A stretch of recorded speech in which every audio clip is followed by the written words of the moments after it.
தேவனுக்கு ஸ்தோத்திரம். மற்றும் ஒரு மேன்மையான நாளை தேவன் நமக்கு அருளியதற்காக நாம் அவரை துதிக்கலாம், அவருடைய நாமத்தை ஸ்தோத்தரிக்கலாம்.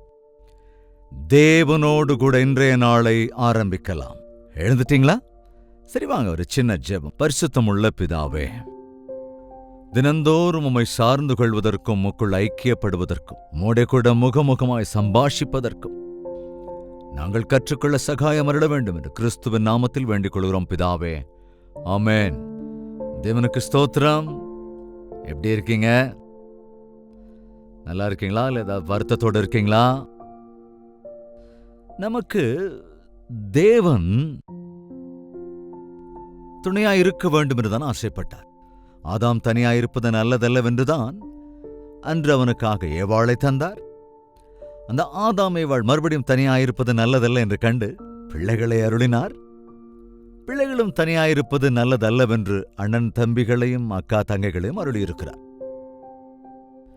தேசத்திலே ஜனங்கள் எல்லோரும் ஒன்று கூடி ஒரு தேசமாக, ஒரு பட்டணமாக அல்லது ஒரு கிராமமாக நாட்களிலே பருகி பெருகியிருக்கிறதை பார்க்கிறோம் என்றால், ஒருவரால் எப்படி அதை செய்திருக்க முடியும்?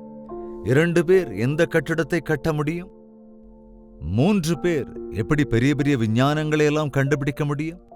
அதனால்தான் தேவன் அநேகரை அநேக தாளந்துகளோடு அதிக ஞானத்தோடு அறிவோடு வளரும்படி செய்து ஒருவரோடு ஒருவர் இணைந்து பெரிய காரியங்கள் செய்ய வேண்டும் என்று எதிர்பார்க்கிறார். மனிதனுக்கும் மத்தியிலே சாத்தான் பேதங்களை உருவாக்கி ஒருமனப்பாட்டின் ஆவி இல்லாதபடிக்கு கெடுத்து போட முயற்சி செய்வான். ஒன்றுபட்டால் உண்டு வாழ்வு என்று பழமொழி கூட இருக்கிறது அல்லவா? சேர்ந்திருக்கிற போது, சேர்ந்து உழைக்கிற போது பெரிய காரியங்களை செய்ய முடியும். ஒரு பில்டிங் கன்ஸ்ட்ரக்ஷன் எடுத்துக்கிட்டா எத்தனை பேர் இருக்காங்க? அதுல ஆர்கிடெக்ட் இருப்பாரு, என்ஜினியர்ஸ் இருப்பாங்க, மேஸ்திரி இருப்பாரு, கார்பெண்டர்ஸ் இருப்பாங்க, எலக்ட்ரீஷியன்ஸ் இருப்பாங்க. சித்தாள் வேலை செய்யறவங்கள ரொம்ப கேவலமா நினைப்பானா, அவங்க இல்லனா ஒரு வேலையும் நடக்காது. இன்னும் அநேகர் எல்லாரும் சேர்ந்துதான் ஒரு நல்ல பில்டிங்கை நேர்த்தியா கட்ட முடியும். எதுவா இருந்தாலும் சரிங்க. நம்ம இந்த உலகத்துல பிறரோடு சேர்ந்து இருக்கிறதை விரும்புகிறோமா? ஏன் இன்னைக்கு மனிதனுக்கும் ஏக சிந்தை இருக்கிறது இல்ல? சுயநலம் எங்க இருக்கோ, பொறாமை எங்க இருக்கோ, என்னங்க அங்க ஏக சிந்தை இருக்கவே இருக்காதுங்க. எப்போதும் தேவனோடு ஐக்கியமா இருக்கிறத பழக்கப்படுத்திக்கிட்டா தேவனுடைய பிள்ளைகளோடு நாம நட்பாக இருக்க முடியும். Tell me your friends and I'll tell you about your character என்ற மாதிரி ஒரே கூட்டைச் சேர்ந்த பறவைகள் ஒன்றாய்த்தான் பறக்கும் என்பதைப் போல நாம் தேவனோடு ஐக்கியமாயிருந்து தேவனுடைய பிள்ளைகளோடு ஐக்கியப்படுவோம் என்றால் நாம் வளருவோம். உங்களுக்கு ஃப்ரெண்ட்ஸ் இருக்காங்களா? அந்த ஃப்ரெண்ட்ஸ் எப்படிப்பட்டவங்க? எதுக்காக அவங்க கூட நீங்க ஃப்ரெண்ட்ஷிப்பா இருக்கீங்க? நீதிமொழிகள் புத்தகத்தை வாசிச்சோன்னா அநேக விஷயங்கள் அங்க இருக்குங்க. மாறுபாடுள்ளவனோடு நட்பு பாராட்டக்கூடாது, கோபப்படுகிறவனோடு கூட நட்பு பாராட்டக்கூடாது, புத்தியீனனோடு நட்பு பாராட்டக்கூடாது, விபச்சாரரோடு சிநேகம் பாராட்டக்கூடாது, மதுபான பிரியன் போஜன பிரியனோடு நட்பு பாராட்டக்கூடாது. இவைகளெல்லாம் தேவனுடைய வார்த்தை எச்சரிக்கிறது. அப்ப யாரு கூட தான் நம்ம நட்பு பாராட்டணும்? பரிசுத்த இருதயத்தோடு ஆண்டவரிடத்தில் ஜெபிக்கிறவர்களோடு நட்பு பாராட்டலாம்.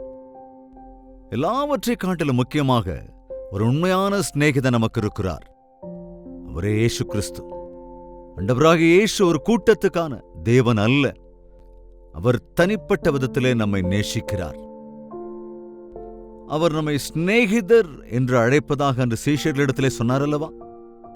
ஆபிரகாம் கூட சிநேகிதனாக தேவன் எண்ணி தன் மனதில் உள்ள எல்லாவற்றையும் அவனோடு பகிர்ந்து கொண்டார். மோசேயோடு கூட ஒரு நண்பனோடு பேசுவது போல முகமுகமாய் அவர் பேசினார். இன்று அதிகாலை எழுந்த உடனே ஒரு சிநேகிதனோடு பேசுவது போல, ஆண்டவரே, அதாவது ரொம்ப நல்லா தெரிஞ்ச ஃப்ரெண்ட்ஸ் கூட எப்படி பேசுவோம்? அவர் எங்கேயோ, தேவன் எங்கேயோ உட்கார்ந்துருக்கிறார், நாம எங்கேயோ உட்கார்ந்துருக்கிறோம்னு பயப்பட்டு ஏதோ ஒரு விதமான அழுத்தத்தோடு கூட நாம சில வார்த்தைகளால பேசுகிறோமா, அல்லது நேர்த்தியா தேவனோட பேசி, ஆண்டவரே தேங்க்யூ அப்பா, குட் மார்னிங் ஆண்டவரே அப்படின்னு சொன்னா கேட்காதுன்னு நினைக்கிறீங்களா? கண்டிப்பா கேட்பாருங்க. ஆண்டவரை நாம் தரிசித்து கொண்டால், ஆண்டவரோடு கூட ஸ்நேகமாயிருந்தால், 2 சிநேகிதர்கள் சந்திக்கும் போது பார்த்திருக்கலாம், அவர்கள் இருதயத்தில் இருக்க எல்லா விஷயங்களும் ஒருவருக்கு ஒருவர் என்ன செய்வாங்க, பகிர்ந்துக்குவாங்க. அப்படி இல்லாம ஒரு நல்ல நண்பர்கள் அமையலன்னா நமக்கு சரியான பதில் கூட கிடைக்காம தான் போகும். நம்முடைய சிநேகிதர்கள் நம்ம எப்படி கொண்டு போகிறார்கள் என்பதை கவனிக்கணும். நாம் தேவனுடைய பிள்ளைகளோடு கூட ஸ்நேகமாயிருக்க கற்றுக்கொள்ளணும். தேவனோடு ஸ்நேகம் பாராட்டினால் ஆட்டோமேட்டிக்கா தேவனுடைய பிள்ளைகள் நமக்கு ஸ்நேகமாயிடுவாங்க. சொல்ல வேண்டிய அவசியம் இல்லை. என் வார்த்தை கேட்கல இவர்கள்தான் என் தாயும் என் தந்தையும் சகோதர சகோதரிகளும் என்று ஆண்டவர் சொன்னார் அல்லவா? அவனுடைய அம்மா வந்திருக்காங்க, சகோதரிகள் வந்திருக்காங்க, சகோதரர்கள் வந்திருக்காங்கன்னா, இதோ என் வார்த்தையின்படி நடக்கிற இவர்கள் தான் எனக்கு ரொம்ப க்ளோஸ், என் தாய் தந்தையை போல, என்னுடைய பிள்ளைகளைப் போல. இன்றும் கூட தேவனோடு கூட நாம் ஐக்கியமாயிருப்பது, ஒவ்வொரு நாளும் ஃப்ரீயா தேவனோடு கூட நாம் பேசுவதையும் நம்முடைய இருதயத்தை அவரிடத்தில் ஊற்றுவதையும் நாம் கற்றுக்கொண்டு, எப்பொழுதுமே தேவனோடு கூட நாம் நட்பு பாராட்டும் போது தேவனுடைய பிள்ளைகளோடும் கூட நட்பு பாராட்டுவோம். உன்னுடைய ஃப்ரெண்டுடைய ஃப்ரெண்ட்ஸ் உனக்கு என்னவாங்க? ஃப்ரெண்ட்ஸ் தானே. ஒரு ஃப்ரெண்டு தன்னுடைய ஃப்ரெண்ட்ஸை தன்னுடைய ஃப்ரெண்டுக்கு இன்ட்ரடியூஸ் செய்வார்ல. அப்ப தேவன் உன் சிநேகிதர் என்றால், உன் சிநேகிதரை குறித்து, உன் ஆண்டவரை குறித்து நீ பிறரிடத்தில் சொல்வாய். அதேபோல் ஆண்டவரை அறிந்திருக்கிற பிறரும் உனக்கு சிநேகிதர்கள் ஆவார்கள். நாம இந்த கடைசி நாட்களிலே அப்படிப்பட்ட ஐக்கியத்துக்குள் இருந்தால்தான் பிசாசானவனை எதிர்க்க முடியும். அனாவசியமான அந்த மன நெருக்கத்திற்கு, டிசப்பாயின்மெண்ட்ஸுக்கு, சோர்வுக்கு இடமில்லாம, குழம்பி போன நிலைக்கு ஆளாகாம, ஒருவரை ஒருவர் நாம் எச்சரித்துக் கொண்டு திருத்திக் கொள்வதற்கு உதவியா இருக்கும். இப்ப பார்த்தாலும் நம்ம பாராட்டுற நண்பர்களை நம்ம எதிர்பார்க்கவே கூடாது. நம்மை புகழ்கிறவன் உண்மையான நண்பன் அல்ல. நன்மை செய்ய விரும்பும் நண்பன் காயத்தை உண்டாக்குவான் இல்லையாங்க? ஆனால் பகையாளியோ முத்தம் செய்வான், கணக்கில்லாத முத்தங்கள். அநேக வசனங்கள் வேதாகமத்திலே, நீதிமொழிகள் புத்தகத்தில் இருக்கிறது, வாசிங்க. இன்று நாம் ஒன்று, கோபப்படுகிறவர்களோடு ஸ்நேகம் பாராட்டக்கூடாது, மதிகேடனோடு ஸ்நேகம் பாராட்டக்கூடாது, அதேபோல பாவிகளோடு நட்பு பாராட்டக்கூடாது, விசுவாசம் இல்லாத அவிசுவாசியோடு நட்பு பாராட்டக்கூடாது. ஆனால் நமக்கு ஒரு உண்மையான சிநேகிதர் இருக்கிறார். 17ஆம் அதிகாரம், நீதிமொழிகளின் புத்தகம் 17ஆம் அதிகாரம் 17ஆம் வசனம், சிநேகிதன் எல்லா காலத்திலும் சிநேகிப்பான், இடுக்கணில் உதவவே சகோதரன் பிறந்திருக்கிறான். அவனுக்கு உண்மையான சிநேகிதன் எல்லா காலத்திலும் சிநேகிப்பான். சகோதரனிலும் அதிக சொந்தமாய் சிநேகிப்பவனும் உண்டு. 18ஆம் அதிகாரம் 24ஆம் வசனம்.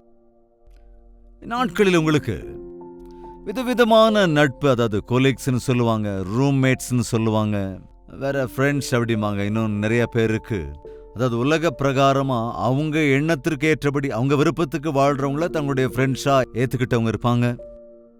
பட் நீங்கள் தேவனுடைய பிள்ளை என்றால் உங்களுக்கு ஒரு ப்ரேயர்ஃபுல் ஃப்ரெண்ட் வேண்டும். நீங்களும் அவரும் சேர்ந்து, அல்லது நீங்களும் அந்த சகோதரியும் சேர்ந்து,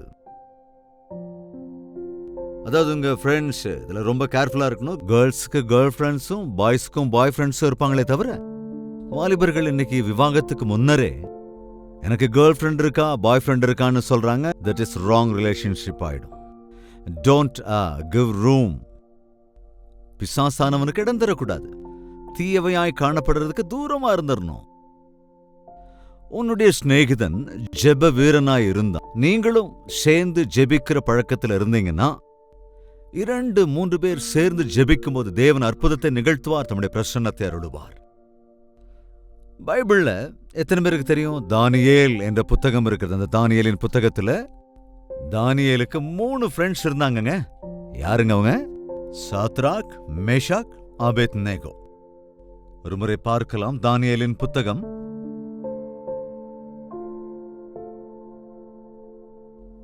தானியேலின் புத்தகம் 2வது அதிகாரம் 17வது வசனம். பின்பு தானியேல் தன் வீட்டுக்கு போய் தானும் தன் தோழரும் பாபிலோனின் மற்ற ஞானிகளோடே கூட அழியாதபடிக்கு இந்த மறைபொருளை குறித்து பரலோகத்தின் தேவனை நோக்கி இரக்கம் கேட்கிறதற்காக அனனியா, மீஷாவேல், அசரியா என்னும் தன்னுடைய தோழருக்கு இந்த காரியத்தை அறிவித்தான். தன்னுடைய தோழருக்கு இந்த காரியத்தை அறிவித்தான். 3 சிநேகிதர்கள். அந்த சிநேகிதர்கள் எப்படிப்பட்டவர்கள்? அதேபோல தானியேல் தன்னுடைய சரீரத்தை தேவாலயமாய் காத்துக்கொண்டவன். இந்த தீட்டுப்படுத்துகிற ராஜபோஜனத்தை நான் புசிக்க மாட்டேன், ராஜபோஜனத்தில் நான் பங்கு கொள்ள மாட்டேன், என் சரீரத்தை கெடுக்கிற திராட்சரசத்தை நான் எடுத்துக்கொள்ள மாட்டேன், எனக்கு இது வேண்டாம் என்று சொல்ல முடிந்தது. அதே மனோபாவத்தில் நாங்களும் கூட தின்னமாட்டோம் என்று, எங்களின் சரீரத்தையும் தேவாலயமாய் காப்பாற்றிக் கொள்வோம் என்று சொல்லி 4 பேரும் தானியேலோடு, சாத்ராக், மேஷாக், ஆபேத்நேகோ, அது அங்கே இடப்பட்ட பெயர்கள், அவங்களுடைய ஒரிஜினல் பெயர் இங்கே இருக்கிறது அல்லவா? அனனியா, மீஷாவேல், அசரியா. அவர்கள் 4 பேருடைய முடிவுகளும் ஒரே மாதிரி இருந்ததால் 4 பேரும் நண்பர்களானார்கள். சாத்ராக், மேஷாக், ஆபேத்நேகோ தேவனை சிநேகித்தவர்கள், விக்கிரகத்தை பணிய மாட்டோம் என்றார்கள். அப்ப அக்னிச்சூளையில் போடப்படுவீர்கள் என்றபோது சரி என்றார்கள். தானியேலை ஜெபிக்க கூடாது என்ற வேளையில, எந்த நாமத்திலும் ஜெபிக்க கூடாது என்ற வேளையில் எப்போதும் போல தன்னுடைய மேல் வீட்டு அறைக்கு சென்று தினமும் 3 முறை தேவனிடத்தில் ஜெபித்தான். சிங்கக்கெபிக்கு பயப்படவில்லை, அக்னிச்சூளைக்கு அவர்கள் பயப்படவில்லை. அவர்கள் 4 பேரும் சேர்ந்து ஜெபித்தார்கள். தேசத்தின் நன்மைக்காக அவர்கள் ஜெபித்தார்கள். ராஜாவுக்கு ஏதோ கனவு வந்தது. இந்த கனவையும் அர்த்தத்தையும் சொல்லாவிட்டால் மொத்தம் தேசத்தில் இருக்கிற சாஸ்திரிகள், ஞானிகள் எல்லோரையும் கொன்று விடுவார்கள். அந்த லிஸ்டுக்குள்ளதான் இந்த 4 பேரும் கூட இருந்தாங்க. கொல்லப்படுவார்கள் என்ற கட்டளை வந்தபோதோ, தேவனே உம்முடைய ரகசியத்தை எங்களுக்கு வெளிப்படுத்துங்க என்று அவர்கள் ஜெபித்த போது தேவன் அற்புதமாக அந்த 4 ஜெபத்தையும் கேட்டு ராஜாவின் கனவையும் அர்த்தத்தையும் வெளிப்படுத்தினார். கவனிங்க, இந்த நம்முடைய தேசத்தின் சூழ்நிலை எல்லாம் எப்படி இருக்குன்னு பாக்குறோம் இல்லையா? ஆக்சுவலா இந்த உலகத்தினுடைய நிலைமை எப்படி இருக்குன்னு கவனிக்கிறோம் இல்லையா? எத்தனை தேசங்கள் இன்றைக்கு எந்தெந்த விதத்துல மனிதர்கள் வருத்தத்துக்கு ஆளாகிறார்கள், பாடுகளுக்கு ஆளாகிறார்கள், வியாதிகளுக்குள்ளாகிறார்கள். எக்கானமி வீழ்ந்து போய் கொண்டிருக்கிறது. சரியான ஆளுநர்கள், சரியான ஆளுகை இல்லாததா, உதவி செய்வோர் இல்லாததா, பிரபஞ்சம் எப்படி அழிவுக்கு ஏதுவாய் ஓடிக்கொண்டிருக்கிறதோ என்பதை நாம் கவனிக்கிற போது தேவனுடைய பிள்ளைகளாகிய நாம் சேர்ந்து ஜெபிக்க வேண்டும். ஆலயத்திலே நாம் 100 பேரோ 2 பேரா 1000 பேரா 2 பேரா சேர்ந்து ஜெபிப்பது அவசியம். அதை காட்டிலும் அனுதினமும் சிநேகிதரோடு சேர்ந்து 2 3 இன்னைக்கு இந்த செல்போன்ஸ் எல்லாம் இருக்கா இல்லையா? அதுல கான்ஃபரன்ஸ் கால் செய்து நீங்க எங்கெங்க இருந்தாலும், ஒரு இடத்துல கூட முடியாட்டாலும், டெய்லி ஒரு 15 மினிட்ஸ் அல்லது ஒரு 30 மினிட்ஸ் 3 4 பேரோ 10 பேரோ சேர்ந்து ஜெபித்தால், ஒருமனப்பட்டு ஜெபித்தால் அற்புதங்களை காண முடியும். இன்று எத்தனையோ சிநேகிதர்கள் வாட்ஸ்அப்பை பயன்படுத்தி உலக பிரகாரமான காரியங்களை பேசிக்கிறாங்க, உலக பிரகாரமான நியூஸை ஷேர் பண்ணிக்கிட்டு இருக்காங்க, பரப்பிக்கிட்டு இருக்காங்க, அனாவசியமான போஸ்டர்ஸ் போட்டுக்கிட்டு இருக்காங்க. இப்படி சோசியல் மீடியா மூலமா நட்பு பாராட்டுறங்களே தவிர பரலோகத்தின் பிதாவோடு சிநேகமா இருக்க வேண்டும் என்ற ஆசையுள்ளவர்கள் எங்கேயோ இருப்பாங்க. அவங்களை தேடி கண்டுபிடிங்க. அவர்களோடு சேர்ந்து நீங்களும் நாங்களும் ஜெபித்தா தேவனுடைய நாமத்துக்கு மகிமை உண்டாகும். அப்படி சேர்ந்து ஜெபிக்கிற போது என்ன நடக்கும் பார்க்கலாம் வாங்க. தானியேலின் புத்தகம் 2வது அதிகாரம் 19வது வசனம். பின்பு ராக்காலத்தில் தரிசனத்திலே தானியேலுக்கு மறைபொருள் வெளிப்படுத்தப்பட்டது. அப்பொழுது தானியேல் பரலோகத்தின் தேவனை ஸ்தோத்தரித்தான். பின்பு தானியேல் சொன்னது, கவனிங்க, தேவனுடைய நாமத்துக்கு என்றென்றைக்கும் உள்ள, கவனிங்க, என்றென்றைக்கும் உள்ள சதா காலங்களிலும் ஸ்தோத்திரம் உண்டாவதாக, ஸ்தோத்திரம் உண்டாவதாக. ஞானமும் வல்லமையும் அவருக்கே உரியது. அவர் காலங்களையும் சமயங்களையும் மாற்றுகிறவர், ராஜாக்களை தள்ளி ராஜாக்களை ஏற்படுத்துகிறவர், ஞானிகளுக்கு ஞானத்தையும் அறிவாளிகளுக்கு அறிவையும் கொடுக்கிறவர், அவரே ஆழமும் மறைபொருளுமானதை வெளிப்படுத்துகிறவர். இருளிலே இருக்கிறதை அவர் அறிவார். சோ எதற்காக நாம் ஜெபிக்க வேண்டும்? எதற்காக நாம் ஜெபிக்கணுங்க? தேசத்தை நம்மளால மாற்ற முடியுமா? தருணா எல்லாம் பண்ணி மாற்ற முடியுமா என்ன? அல்லது பாமெல்லாம் வச்சு மனுஷனால மாற்ற முடியுமா? தேசத்தை, உலகத்தின் சூழ்நிலைகளை நாசம் பண்ண முடியும், அவ்வளவுதான். ஆனால் தேவனிடத்திலே முறையிட்டால், என் நாமம் தரித்த என் ஜனங்கள் தங்களை தாங்களே தாழ்த்தி தங்கள் பொல்லாப்பான வழிகளை விட்டு விலகி என்னை தேடி ஜெபிக்கும் போது நான் அவர்கள் ஜெபத்தை கேட்பேன் என்று சொல்லுகிறார். இந்த 4 வாலிபர்கள் சேர்ந்து ஜெபித்த போது தேவன் மறைபொருளை வெளிப்படுத்தினார். நான் ராஜாக்களை மாற்றுகிறவர், ராஜாக்களை உயர்த்துகிறவர், தாழ்த்துகிறவர் நானே, மறைபொருள்களை வெளிப்படுத்துகிறவர் நானே என்று அந்த 4 பேர் ஒருமனப்பட்டு ஜெபித்த போது அந்த கனவின் அர்த்தத்தை தானியேலுக்கு வெளிப்படுத்தினார். எல்லாரும் ஜெபம் செய்வோம். சிலருக்கு தேவன் தம்முடைய மறைபொருள்களை வெளிப்படுத்தி காட்டுவார். நீங்க ஒரு இறுக்கலான சூழ்நிலையில் இருக்கும்போது, ஈவன் வெளியே போக வேண்டிய அவசியமே இல்லைங்க. உங்க மனைவியை உங்கள் தோழியாக, உங்கள் கணவரை உங்கள் தோழனாக, உங்கள் பிள்ளைகளை சிநேகிதர்களாக நினைக்கலாம். வயசு வித்தியாசம் இருந்தாலும் கணவன், மனைவி, பிள்ளைகள் எல்லோரும் சேர்ந்து ஜெபித்தால் உன் வீட்டை சுற்றி தேவன் வேலியழைத்து காப்பார். உனக்கு நேரிடப் போகிற ஆபத்துக்களிலிருந்து அல்லது அப்படிப்பட்ட சூழ்நிலைகளை தேவன் உனக்கு வெளிப்படுத்துவார். அவற்றிலிருந்து நீ எதிர்த்து நிற்பதற்கு அல்லது மாற்றுவதற்கு ஜெபத்தின் மூலமாக தேவன் உனக்கு சகாயம் அருளுவார். தேவன் நம்மை நல்லா கவனிக்கணும். நமக்காக மாத்திரமே அவர் சிருஷ்டிக்கவில்லை, அது அவர் எண்ணமும் இல்லை. நாம் நம்முடைய தேசத்திற்கே ஆசீர்வாதகரமாயிருக்க வேண்டும். நாம் அநேகருக்கு ஆசீர்வாதகரமாயிருக்க வேண்டும். இன்று உங்களுடைய ஜெப வாழ்க்கையை சரி செய்து கொள்ளுங்கள். தவறாமல் இந்த நாளிலே ஆண்டவரிடத்தில் உபவாசம் இருந்து ஜெபிப்பது நல்லது. தேசத்துக்காக, உலகத்திற்காக, சக மனிதர்களுக்காக, நம்முடைய தேவைகளுக்காக. மனிதரோடு மனிதனுக்கு வேற்றுமையை உண்டாக்கி, பகையை, கலகங்களை உண்டாக்கி, மனு குலத்தையே அழிக்க முயற்சி செய்து கொண்டிருக்கிற தாத்தானுடைய தந்திரங்கள் எல்லாம் அகற்றப்படும்படியாக காலங்களை மாற்றுகிற தேவன், ஞானத்தை அருளுகிற தேவன், ராஜாக்களை தள்ளி ராஜாக்களை உண்டாக்குகின்ற தேவாதி தேவன், மறைபொருளான விஷயங்களை தம்முடைய பிள்ளைகளுக்கு வெளிப்படுத்துகிற தேவன் நமக்கு இருக்கிறார் என்பதனாலே நாம் ஜெபிக்கலாம். ஜெபிக்கலாமா? பரிசுத்தமும் அன்பும் நிறைந்த பிதாவே, மீண்டும் ஒரு விஷயங்களை பாருங்கப்பா. எங்கள் சிநேகிதரோடு கூட சேர்ந்து கெட்ட வழியில் செல்லுகிறோம். அனாவசியமான சிநேகங்களை உண்டாக்கிக் கொண்டு எங்கள் பக்தியையும் கூட கெடுத்துக் கொண்டிருக்கின்றோம். ஆகாத சம்பாஷணைகள் நல்லொழுக்கத்தை கெடுக்கும் என்ற விஷயத்தை அறிந்திருந்தும் கூட ஆகாத துஷ்டரோடு நட்பு பாராட்டி, கோபமுள்ளவர்களோடு நட்பு பாராட்டி, அவிசுவாசிகளோடு கூட ஐக்கியத்தை உண்டாக்கிக் கொண்டு எங்களுக்கு நாங்களே தீங்கிழைத்துக் கொள்வது மட்டுமின்றி அநேகருக்கு தீங்கிழைக்கிறவர்களாய் நாங்கள் இராதபடி உம்மோடு சிநேகமுள்ளவர்களாக, உம்மோடு கூட முகமுகமாய் பேசுகிறவர்களாக, உம்முடைய நாமத்தை அறிந்தவர்களோடு சேர்ந்து நாங்கள் உம்முடைய பாதத்தை பற்றி வேண்டிக் கொள்ளும்படியாக எங்கள் தேசத்தின் சூழ்நிலைகள், உலகத்தின் சூழ்நிலைகள், குடும்பத்தின் பிரச்சனைகள், பொருளாதார பிரச்சனைகள், மனோரீதியான பிரச்சனைகள், இவைகளால் சோர்ந்து போகிறவர்களுக்காக அநேக விஷயங்களால் ஜெபித்து விண்ணப்பிக்க எங்களுக்கு ஜெப வாழ்க்கை அருளி செய்யுங்க ராஜா. அனுதினமும் முகமுகமாய் உம்மோடு சம்பாஷிக்க கூடிய, ஜெபம் செய்கிற ஜெப வாழ்க்கை எங்களுக்கு அருளி செய்யுங்க ராஜா.